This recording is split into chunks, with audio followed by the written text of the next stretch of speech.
Nếu nói về phát triển kinh tế xanh, ứng phó biến đổi khí hậu thì Singapore đang làm quốc gia đi đầu tại ASEAN và cả thế giới. Là nước có nguồn tài nguyên thiếu thốn nghiêm trọng, thậm chí là nước hay là cát sỏi đều phải nhập từ nước ngoài. Chính vì thế mà Singapore lại có ý thức cực kỳ mạnh về giảm phát thải cũng như là phát triển bền vững. Một không gian xanh mướt, xua đi cái nắng nóng ở sa mạc.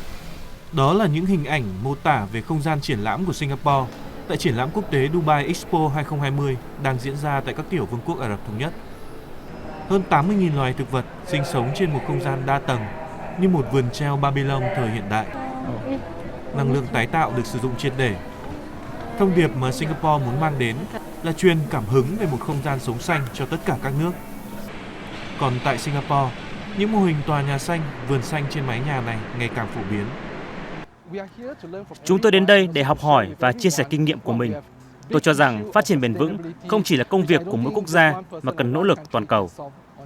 Trong một nỗ lực chuyển đổi từ nhiên liệu hóa thạch sang nhiên liệu tái tạo, Singapore cũng đã hoàn tất lắp đặt nhà máy điện mặt trời nổi lớn nhất thế giới vào tháng 8 vừa qua.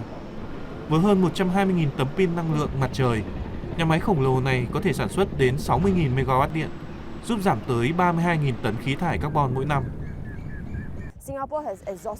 Chúng tôi không có đủ gió ở đây để sản xuất phong điện. Vì vậy, để phát triển bền vững, năng lượng mặt trời là một trong những tiềm năng cao nhất.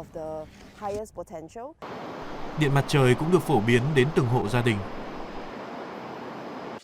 Năng lượng mặt trời tạo ra bù đắp khoảng 1/3 lượng điện năng sử dụng trong gia đình tôi mỗi ngày. Và mỗi tháng tôi tiết kiệm được một nửa chi phí tiền điện so với trước đây.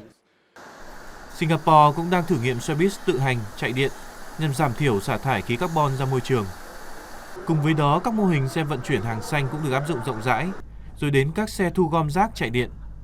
Hay một loạt các trạm sạc điện tự động được lắp đặt rộng khắp đất nước nhằm đáp ứng nhu cầu sử dụng phương tiện xanh ngày càng tăng tại Singapore. Xe buýt không có tiếng ồn, nó không ồn ào và không ô nhiễm. Vì vậy, người ta có thể hình dung 10 năm nữa, 20 năm nữa, mô hình này sẽ rất phổ biến.